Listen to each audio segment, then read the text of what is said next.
2017 में कर्नाटक में एक कार्यक्रम में प्रधानमंत्री जब सौंदर्य लहरी का पाठ हो रहा था, तब उन्होंने स्पष्ट तौर पर यह कहा था कि जो भगवान आदिशंकर का जीवन है, जो भगवान आदिशंकर के आदर्श हैं, उसमें जो उनकी रचनाएं हैं, चाहे वो दक्षिणामूर्ति स्तोत्र हो या फिर सौंदर्य लहरी हो, उसका जो ब्रह्मनाद है वो एक दिव्य अनुभूति है, जिसमें रस भी होता है और रहस्य भी होता है, जिसमें ईश्वर के साथ रम जाने की एक अदम्य इच्छा भी होती है।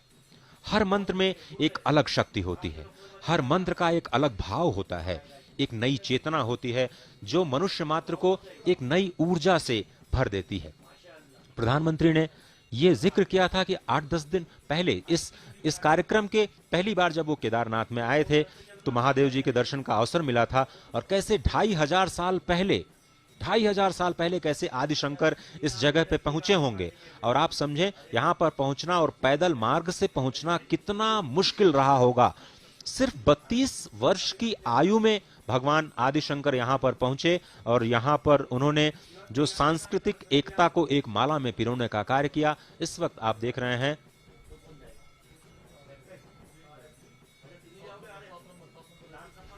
आदि शंकराचार्य की समाधि स्थल, अब उसके अनावरण का समय आ चुका है। और जिस तरह से हमने बताया कि 2013 में ये समाधि स्थल पूरी तरह से नष्ट हो चुका था, एक बार फिर से इसको बनाया गया और इस वक्त आप देख रहे हैं आपकी स्क्रीन पर पहली बार ये तस्वीरें पूरी दुनिया के सामने एक बार फिर से ये 15 फीट ऊंची प्रतिमा आदिशंकर की इस वक्त आपके स्क्रीन पर नजर आ रही है, जो अष्टकमल पर अवस्थित है।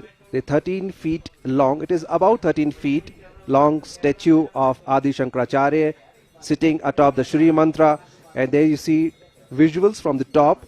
The statue is made in black stone. Now the Prime Minister sitting there, this is the Samadhi Sthal that has been constructed new, is sitting on the edge of the Shri Mantra. Ajay, tell us, our viewers, about the importance of Shri Mantra.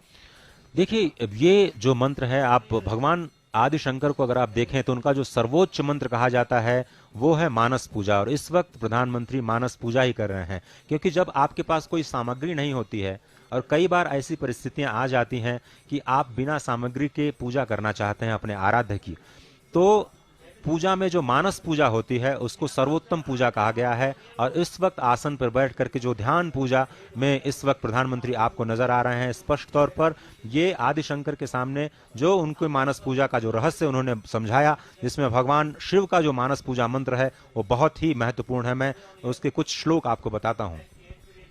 रत्नैकल्पितमासनं हिमजलै स्नानं च दिव्याम्बरं नानारत्नविभूषितं मृगमदा मोदाङ्कितं चन्दनं जातिचम्पकबिल्वपत्ररचितं पुष्पं च धूपं तथा दीपं देवदयानिधे पशुपते हृत्कल्पितं गृह्यताम् सौवर्णे नवरत्नखण्डरचिते पात्रे घृतं पायसं भक्ष्यं पञ्चविधं पयोदधियुतं रम्भाफलं पानकं शाकानां जलं रुचिकरं कर्पूरखड्डोज्ज्वलं ताम्बूलं मनसा मया विरचितं भक्त्या प्रभो स्वीकुरु छत्रं चामरयोर्युगं व्यजनकं चादशर्कं निर्मलं वीणाभेरीमृदङ्गकाहलकला गीतं च नृत्यं तथा साष्टाङ्ग प्रणतिस्तुतिर्बहुविधा ओ तत्समस्तं मया संकल्पेन समर्पितं तव विभो पूजां गृहाण प्रभो आत्मा त्वं गिरिजामतिः सहचरा प्राणा शरीरं गृहं पूजा ते विषयोपभोग रचना निद्रा समाधि स्थितिः संचारः पदयो प्रदक्षिण विधिः स्तोत्राणि सर्वा गिरो यद्यत् कर्म करोमि तत्तदखिलं शंभो तवाराधनं करचरणकृतं वाक्कायजं कर्मजं वा श्रवणनयनजं वा मानसं वापराधं विहितं वा सर्वमेतत्क्षमस्वं जय जय करुणाब्धे श्री महादेव शंभो जय जय करुणाब्धे श्री महादेव शंभो, जय जय करुणाब्धे श्री महादेव शंभो। ये जो मानस पूजा के मंत्र हैं वो भगवान आदिशंकर के जो रचनाएं हैं उनमें सर्वोच्च कहा जाता है। इसमें मानस पूजा को पूजा में जैसे सर्वोच्च कहा जाता है, इसी तरह से जितनी भी रचनाएं हैं भगवान आदिशंकर की, जिसमें कनकधारा स्तोत्र बहुत ही महत्वपूर्ण है। माँ लक्ष्मी की आराधना करने के लिए उन्होंने बनाया, माँ शक्ति की आराधना करने के लिए उन्होंने सौंदर्य लहरी का पान किया। और इस वक्त आप देख रहे हैं वही मानस पूजा, शिव मानस पूजा, जिसके कुछ श्लोक मैंने आपके समक्ष रखे, उसका वो पूरे विश्व में प्रसिद्ध है ही, लेकिन मानस पूजा ये आप देख रहे हैं कि आदिशंकर की समाधि स्थल एक बार फिर से पूरी दुनिया के लिए अब एक नई ऊर्जा का कार्य करेगी। क्योंकि अगर भगवान शंकर की हम बात करें तो आध्यात्मिक परंपराओं को, जीवन पद्धति का शोधन करने को और अपने सटीक तर्कों के जरिए जो आने वाली पीढ़ियां हैं उसको गलत राह पर जाने से रोकने के लिए जो अलग अलग परंपराएं हैं उनको एक सूत्र में पिरोने के लिए आदिशंकर ने जो कार्य किया वो बहुत ही अद्भुत नजर आता है। भगवान आदिशंकर की अगर हम बात करें तो ये कहा जाता है कि सतयुग में जो भगवान शिव हैं वो दक्षिणामूर्ति स्वरूप में गुरु के रूप में प्रतिस्थापित होते हैं। वही गुरु जब त्रेता युग में आते हैं तो दत्तात्रेय स्वरूप में विश्व को ज्ञान विज्ञान देने का कार्य करते हैं। जब हम द्वापर युग में बात करते हैं तो महर्षि वेदव्यास जो हैं वो गुरु के रूप में कार्य करते हैं। और जब कलयुग या फिर जिस युग में हम अभी चल रहे हैं उसमें भगवान आदिशंकर ही जगत गुरु के रूप में प्रतिस्थापित हैं। भारत आदिशंकर ने आप ये कहें कि जन जागरण का इतना बड़ा कार्य किया है जिसने भारत को एकीकृत करने के लिए अपनी आध्यात्मिक व्यवस्थाएं दी। आध्यात्मिक व्यवस्थाओं की अगर हम बात करें तो जो चार धाम, जो पूरब में गोवर्धन मठ की स्थापना की गई है वो ऋग्वेद को स्थापित करती है। आप समझें कि ये जो चार धर्म दुर्ग आदिशंकर ने स्थापित किए भारत में वो चार वेदों से संबद्ध हैं। जो पूरब में गोवर्धन मठ बनाया गया वो ऋग्वेद से संबंधित है, जो पश्चिम में द्वारिका मठ बनाया गया वो सामवेद से संबंधित है, जो उत्तर में ज्योतिर्मठ बनाया गया वो अथर्ववेद से संबंधित है, और जो दक्षिण में श्रृंगेरी मठ बनाया गया वो यजुर्वेद से संबंधित है। इसके साथ ही जो दशनामी परंपरा सन्यासियों की शुरू की आदिशंकर ने, वो किस तरह से एक संकेत का कार्य करते हैं, कितने बड़े संदेश का कार्य करते हैं, वो भी मैं आपको समझाना चाहता हूं और कोशिश करूंगा कि मैं आपको समझा पाऊं सरल भाषा में। जो पूर्व में गोवर्धन मठ है वहां के जो सन्यासी होते हैं उनको अरण्य और वन कहा जाता है। उन सन्यासियों का जो एक है उपनाम जिसको कहा जाता है वो अरण्य वन है। उन सन्यासियों को ये आदेश प्राप्त था कि वो भारत के अरण्य और वनों की रक्षा करें। अरण्य और वन, वन वृहद होता है और अरण्य छोटा होता है, तो छोटे वन को आप अरण्य कहते हैं और बड़े अरण्य को वन कहते हैं। तो किस तरह से हमारी प्रकृति सुरक्षित रहे, भगवान आदिशंकर ने पूर्व में गोवर्धन मठ में जो सन्यासी बनाए उनको अरण्य और वन की सुरक्षा का कार्य दिया। जब वो पश्चिम में गए, सामवेद से संबंधित जो उन्होंने द्वारिका मठ स्थापित किया, वहां पर जो सन्यासी होते हैं वो तीर्थ और आश्रम, यानी जो भारत के तीर्थ हैं उनकी कैसे रक्षा की जाए, जो भारत के आश्रम हैं, जो वर्णाश्रम व्यवस्था है उसकी कैसे रक्षा की जाए, जो गुरुकुल व्यवस्था है उसकी कैसे रक्षा की जाए, उनको ये दायित्व सौंपा गया। जब उत्तर में ज्योतिर्मठ पहुंचे तो वहां के जो सन्यासी होते हैं उनको गिरि, पर्वत और सागर, ये तीन उपनाम दिए जाते हैं। ये भी प्रकृति से संबंध रखते हैं। किस तरह से हम अपने गिरि को बचाएं, किस तरह से हम अपने पर्वत को बचाएं, किस तरह से हम अपने समुद्र और सागर को बचाएं, ये बहुत ही महत्वपूर्ण हो जाता है। दक्षिण में जब हम जाते हैं तो जो सन्यासी परंपरा हमको मिलती है उसमें सरस्वती, भारती और पुरी जो शिक्षण संस्थान हैं उनको कैसे बचाया जाए। जो उच्च शिक्षण संस्थान है उसमें सरस्वती और जो प्राथमिक शिक्षण संस्थान है उसमें भारती, उनको ये दायित्व दिया गया कि कैसे आप शिक्षण संस्थानों का शोधन करें और उनका रक्षण करें। पुरी नाम के जो सन्यासी होते हैं अंतिम दशनामी परंपरा में, वो भारत की जो अष्टपुरियां कही गई हैं उनके संरक्षण का कार्य दिया गया। तो आदिशंकर ने ये जो चारों धाम स्थापित किए, देश के चारों दिशाओं में जो चार वैष्णव धाम स्थापित किए, हालांकि उनको शंकर का अवतार माना जाता है और शंकर को सबसे बड़ा वैष्णव भी कहा जाता है। और आदिशंकर ने देश के चारों दिशाओं में जो चार वैष्णव धाम की स्थापना की, उसमें पुरी में जगन्नाथ धाम, पश्चिम में द्वारिका धाम, उत्तर में बद्रिकाश्रम और दक्षिण में रामेश्वरम धाम। और दूरदर्शन परिवार की तरफ से आज हम चारों धाम और 12 ज्योतिर्लिंग के साथ देश के महत्वपूर्ण 87 स्थानों के साथ जुड़े हुए हैं और ये तस्वीरें सीधे तौर पर जो देश के कोने कोने में जो आध्यात्मिक ऊर्जा है उसको और भी उत्प्रेरित करने का कार्य कर रही हैं। और मंदिर के ठीक पीछे का दृश्य इस वक्त आपको सुमेरु पर्वत के रूप में नजर आता है और इसी सुमेरु पर्वत का एक हिस्सा गंधमादन पर्वत भी है।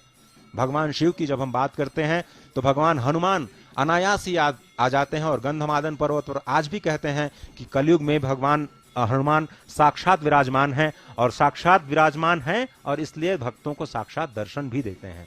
यहीं पर गंधमादन पर्वत में कदली का वन। और आज भी अब मैं फिर से शंकराचार्य जो पूरी पीठ के हैं उनको उद्धृत करना चाहता हूं और उन्होंने ये कहा और उनको मैं कोट करके ये कहना चाहता हूं कि आज भी कदली वन में भगवान हनुमान श्री राम लला की लीलाओं का दर्शन करते हैं और जो जितने गंधर्व और यक्ष हैं उनको रामलीला करके दिखाते हैं। और वो यत्र यत्र रघुनाथस्य कीर्तनम तत्र तत्र कृतमस्तकांजलिम वाष्पवारि परिपूर्ण लोचनम मारुतिम नमत राक्षसांतकम। जहां जहां भगवान राम का कीर्तन होता है वहां भगवान शिव हनुमान के रूप में अपने भक्तों के साथ विराजमान होते हैं। वो गंधमादन पर्वत भी इसी सुमेरु पर्वत का ही हिस्सा है जो इस वक्त आप अपनी टीवी स्क्रीन पर इस मंदिर के पीछे का पार्श्व भाग देख रहे हैं। और हम बात कर रहे थे भगवान शंकर की। आदिशंकर 507 ईसा पूर्व जो केरल में कलड़ी स्थान है वहां पर जन्मे। उनके पिता शिवगुरु और आर्यम्बा मां वहां से उत्पन्न। इतना आप समझे कि 5 साल में उनका यज्ञोपवीत हुआ और 8 साल में उन्होंने संन्यास ले लिया। सिर्फ 8 वर्ष की छोटी अवस्था में उन्होंने संन्यास लिया और वो कार्तिक शुक्ल एकादशी को गोविंद भगवत पाद से उन्होंने संन्यास की दीक्षा ले ली। जो भगवान शंकर के जो आदिशंकर के जो रचनाएं हैं उनको प्रस्थानत्रयी कहा जाता है। आज के संदर्भ में अगर हम बात करें तो श्रीमद् भगवत गीता जो कि महाभारत से हमें प्राप्त है उसका भाष्य आदिशंकर ने किया। उपनिषदों का भाष्य आदिशंकर ने किया। ब्रह्म सूत्र का भाष्य आदिशंकर ने किया। और यही 3 गीता, ब्रह्मसूत्र और उपनिषद इसी को प्रस्थानत्रयी कहते हैं, जिसको हम संक्षेप में कह सकते हैं कि आदिशंकर की रचनाएं जो हैं वो इस विश्व को देन है। क्या कुछ है? कालक्रम से जो विलुप्त ज्ञान है उसको भगवान आदिशंकर ने प्रकट किया। जो कालक्रम से विकृत ज्ञान है उसको भगवान आदिशंकर ने विशुद्ध किया और अपनी अद्भुत मेधा शक्ति से चारों धाम की प्रतिस्थापना की। और आपको याद होगा कि जब आक्रांताओं ने भारतवर्ष की धरती को तहस नहस कर दिया था उसके बाद में जो आध्यात्मिक ऊर्जा है उसको फिर से जागृत करने के लिए भगवान आदिशंकर ने नारद कुंड में जो बद्रीनाथ प्राप्त किया उन्होंने और अपने चिन्मय करकमलों से उनको फिर से प्रतिस्थापित किया। पुरुषोत्तम क्षेत्र में वो गए, उन्होंने जगन्नाथ आदि को प्रतिस्थापित किया। वायु पुराण में और शिव पुराण में उन्हें शंकर का अवतार माना गया है। द्वारिका में जब वो गए तो उन्होंने द्वारिकाधीश को, जिसका दर्शन आज हम करते हैं, उन्होंने अपने चिन्मय करकमलों से प्रतिस्थापित किया। पुष्कर, जिसको हम जानते हैं जो तीर्थों के पुरोहित कहे जाते हैं, वहां पर ब्रह्मा जी के जो अर्चा विग्रह है उसको भी फिर से आदिशंकर ने ही प्रतिष्ठित किया। नेपाल में पशुपतिनाथ जी किसी और रूप में पूजे जाते थे, जिस रूप में आज हम उनकी पूजा करते हैं भगवान शंकर ने ही उसको प्रतिष्ठित किया। और ये जो चारों धाम हैं जिनकी प्रतिस्थापना उन्होंने की, स्थूल शरीर में अगर हम अपने शरीर में देखें तो योग शिखोपनिषद में ये स्पष्ट तौर पर कहा गया है कि जो हमारे शरीर में 7 चक्र हैं उसमें ही 4 धाम हैं। तो एक तरह से जो हमें बाह्य रूप में 4 धाम नजर आते हैं वो हमारे अपने शरीर के अंदर अवस्थित हैं। हमें सिर्फ उन्हें पहचानने की जरूरत है और उस पहचानने के लिए ही साधना करनी पड़ती है। और उसी साधना में रत अभी आप देख रहे हैं प्रधानमंत्री आदिशंकर की जो प्रतिमा है उसमें अपनी मानस पूजा कर रहे हैं और लगातार विश्व की शांति के लिए प्रार्थना कर रहे हैं। विशाल। Well, the legend has it that the original Pandavas built the temple of Kedarnath, and the present temple was established by Adi Shankaracharya, who restored the glory of the shrine in the 8th century. The temple is said to be more than 1200 years old and one among the 12 Jyotirlingas in India, and that is why the Prime Minister is here. Ajay, the promise that the Prime Minister, when he was not the Prime Minister, made to the people and the devotees of Shiva, now that has come all true. So indeed, quite a satisfactory day for the Prime Minister. All those devotees who throng the temple from different parts of the country, that after the flash floods, what they see today, the new Samadhi Sthal of Adi Shankaracharya, the temple that has been restored in its ancient glory, the development works that has been taken care of in the surrounding area. So everything seems to come to life back again. Ajay? देखिए विशाल, जिस तरह से आपने जिक्र किया, अभी कुछ दिनों पहले हमने राष्ट्रीय एकता दिवस मनाया। राष्ट्रीय एकता दिवस के दिन हमने संपूर्ण राष्ट्र को एक सूत्र में पिरोने का वचन लिया, अपनी प्रतिज्ञा ली, और उसी भारत को एक सूत्र में पिरोने का, आध्यात्मिक रूप से एक माला में पिरोने का कार्य जो भगवान शंकर ने किया, वो उसी राष्ट्रीय एकता को और भी आगे बढ़ाने के लिए, उसी राष्ट्रीय एकता को और भी ज्यादा मजबूत करने का संदेश देती है। अगर हम शंकर की बात करें तो शंकर की जो रचनाएं हैं वो हमें यही संदेश देती हैं कि हम किसी में कोई भी भेद न करें। जो अद्वैत का उनका सिद्धांत है वो स्पष्ट तौर पर यही कहता है कि कोई न इस संसार में न कोई छोटा है न कोई बड़ा है, सभी उसी ब्रह्म के स्वरूप हैं। और जो भारतीय संस्कृति के लिए तप उन्होंने किया, जो भारतीय संस्कृति सब कुछ को ग्राह्य करती है, सभी को आत्मसात करती है, सभी को साथ लेकर के चलती है, और यही तो नए भारत का आधार है, जिसकी बात लगातार प्रधानमंत्री करते हैं, जो कहते हैं कि हम सबका साथ, सबका विकास, सबको साथ लेकर के और सबके प्रयास से भारत का निर्माण करेंगे। और इसी संस्कृति की जो आधारशिला या फिर कहें एक माला में पिरोने का कार्य जो आदि शंकर ने किया, वो स्पष्ट तौर पर सभी कुछ को ग्राह्य करते हुए, सबको आत्मसात करते हुए आगे बढ़ती है। जो प्रकृति का संतुलन सौंदर्य लहरी में भगवान शंकर ने कहा, जो हमारी परंपरा का एक बहुत बड़ा हिस्सा है, प्रकृति का दोहन हम न करें, प्रकृति का शोषण हम न करें। और प्रधानमंत्री भी लगातार जब से आपदा आई है इस संदेश को देश और दुनिया तक पहुंचाते रहे हैं कि हमें प्रकृति का सेवन करना है, हमें प्रकृति का दोहन नहीं करना है, हमें प्रकृति का शोषण नहीं करना है।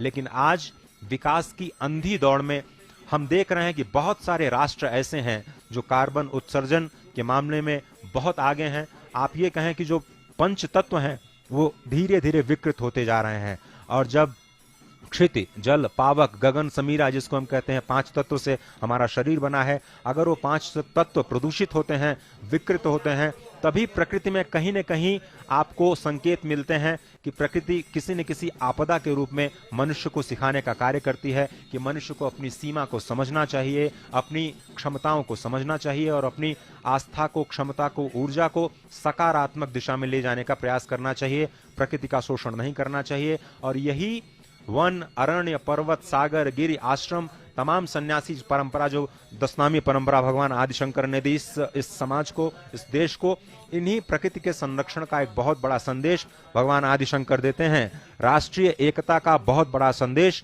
भगवान आदि शंकर देते हैं। छोटी उम्र में जिस तरह से उन्होंने तीर्थाटन किया, पैदल तीर्थाटन किया, अपने शिष्यों को लेकर के तीर्थाटन किया, ये कहते हैं कि तीर्थाटन को कितना महत्व दिया उन्होंने, क्योंकि तीर्थाटन के जरिए भारत की अर्थव्यवस्था, भारत का पर्यटन, भारत की संस्कृति, एक दूसरे को जानने का जो उत्साह है वो नजर आता है। और यही हम स्पष्ट तरीके से आज के नए भारत में, नए केदार का जो स्वरूप हम देख रहे हैं, स्पष्ट तौर पर वही जो धारा है, वही ऊर्जा है जो आज नवीन रूप में, आपको अभिनव रूप में स्पष्ट नजर आती हुई दिखाई दे रही है। भगवान आदि शंकर के समाधि स्थल से अब बाहर आते हुए प्रधानमंत्री मानसिक पूजा करने के बाद इस वक्त आपकी टेलीविजन स्क्रीन पर। After performing puja at the Adi Shankaracharya Samadhi Sthal, Prime Minister coming out of the Samadhi Sthal, Ajay, you were mentioning about the conservation of the environment. India has been a signatory of the Paris Convention, and the Prime Minister recently addressed the world at the Glasgow meet, and India telling the world that world is a family, Vasudhaiv Kutumbakam, and we all need to restore, we all need to save what has been gifted to us by nature. God has gifted us everything. We should use it but not destroy it. And India and the effort that has been taken by the Indian government under the leadership of Prime Minister Narendra Modi, the world has acknowledged that India is walking the talk, what promises it had made in the Paris Convention. So indeed, the role of the Indian Prime Minister acknowledged by the world, not only as a leader of the largest democracy in the world, but also of the man, of a visionary who not only thinks about India, Indian subcontinent, but also of the world, who believes that the world is a family. Ajay? बिल्कुल सही कहा आपने, world is a family और वसुधैव कुटुंबकम। आदि शंकर ने जो रचनाएं की उनमें यही संदेश स्पष्ट तौर पर दिखाई देता है कि हर कोई समान है। आपको बताएं कि डॉक्टर पॉल डायसन एक बहुत ही मशहूर जर्मनी के अनुवादक हुए हैं। जब उन्होंने भगवान आदिशंकर के ब्रह्मसूत्र शंकर भाष्य का जर्मन में अनुवाद करना पड़ा तो उन्होंने स्वयं लिखा कि पूरे भाष्य को उनको 30 बार पढ़ना पड़ा, जबकि वो इतने बड़े विद्वान थे। और उसमें जो तत्वमसि है, यही तू ही उसका स्वरूप है, जो भगवान शंकर ने तत्वमसि का संदेश दिया। तत्वम असि, जो तू है वो मैं हूं, जो मैं हूं वो तू है। वहीं पर अद्वैत का सिद्धांत आ जाता है। आत्मवत सर्वभूतेषु, सभी आत्माओं में मेरा रूप है, मेरे से भिन्न कोई नहीं है। और यही ये जो संदेश है भगवान आदि शंकर में, शंकर के जो संदेश हैं, आज के आधुनिक परिवेश में अगर आप देखें तो वही सबको ग्राह्य करते हुए, सबको आत्मसात करते हुए, सबको साथ लेकर के आगे चलने की जो संस्कृति है। और हम तो प्रकृति को माँ मानते हैं। यहाँ हिमालय जो है, हिमालय की जो पुत्री हैं उनको हम जगत जननी के रूप में मानते हैं। माँ पराम्बा भवानी जो इस वक्त ज्योतिर्लिंग में अवस्थित हैं, उनको हम अपनी माँ मानते हैं। तो हमें तो ऐसा लगता है विशाल कि हम अपने ननिहाल आए हैं, अपनी माँ के घर आए हैं, अपनी माँ के आंगन में आए हैं। Well, absolutely, Ajay, and I can see you've been enjoying your stay here at Kedarnath, a spiritual journalist that we all are fortunate enough to have in Ajay Mishra. You have been performing the pujas, enjoying the stay here, despite of all the challenges that the climate has thrown upon us, despite of the cold, the minus temperature. You have been enjoying, and as you see, the Prime Minister now would be supervising the developmental works that have been taking place here in the temple area, and that includes the construction of bridges, ये जो विकास कार्य हैं, जो विकास कार्य हैं उस पर हमारे जो संवाददाता नीरज ने बहुत ही बृहद काम किया है। और जिस तरह से 2013 की तबाही के बाद वो लगातार यहाँ का कई दौरा भी कर चुके हैं एक संवाददाता के तौर पर। उन्होंने बड़ी बृहद तैयारियां की हैं जो इस वक्त प्रधानमंत्री अवलोकन कर रहे हैं, जो विकास की परियोजनाएं हैं। अब आगे की कमेंट्री के लिए मैं अपने सहयोगी नीरज सिंह को आमंत्रित करता हूँ कि जो अब विकास कार्यों का जायजा लेने के लिए प्रधानमंत्री आने वाले हैं उसके बारे में हमारे दर्शकों को बताएं। बिल्कुल अजय, जैसा कि मैं पहले भी जिक्र कर रहा था इस बात का कि 2013 और उससे पहले यहाँ पर सुविधाओं की बिल्कुल कमियां थीं और जो भी श्रद्धालु यहाँ पर पहुँचते थे निश्चित तौर पर तमाम परेशानियों का सामना उनको करना पड़ता था। टेलीफोन कनेक्टिविटी प्रॉपर यहाँ पर नहीं थी। पैसे जो लेके यहाँ पर यात्री पहुँचते थे उनको गौरीकुंड या जो फाटा है वहीं से एटीएम से पैसे निकाल के यहाँ पहुँचना पड़ता था। और कई बार ऐसा होता था कि पैसे की कमी पड़ जाती थी, तो उस समय भी जो श्रद्धालु हैं उनको काफ़ी मुश्किलें होती थी। लेकिन आज यहाँ पर वाईफाई की सुविधा है, एटीएम की सुविधा यहाँ पर मौजूद है।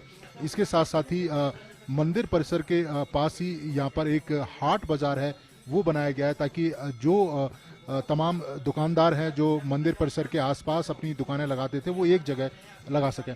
इस समय आपको हम बता दें कि प्रधानमंत्री जो सरस्वती आस्था पथ है जो करीब 500 मीटर के आसपास है और जो सरस्वती नदी के बिल्कुल साथ साथ बनाया गया है और काफ़ी चौड़ा ये आस्था पथ है, क्योंकि बड़ी संख्या में जो श्रद्धालु यहाँ पर पहुँचते हैं उनकी एक इच्छा होती है कि जो मंदाकिनी और सरस्वती नदी है वहाँ पर जाकर वो आचमन कर सकें, उसका स्पर्श कर सकें। तो इस समय प्रधानमंत्री आस्था जो पथ है वहाँ पर जो निरीक्षण के जो कार्य हुए हैं उनका निरीक्षण करते हुए कि कितने तेजी से उन कार्यों को संपन्न किया है विकास। Well, absolutely, Neeraj, and let's not forget the medical facilities that have been raised here, that have been provided for the pilgrims. Because let me tell you that despite of the spiritual importance of this place, the experience that you get here is not only spiritual but also it is quite a test of your physical ability. बिल्कुल क्योंकि एक बड़ा challenge Subscribe to our channel by clicking the subscribe button. Click the bell button and enjoy the latest uploads from our channel.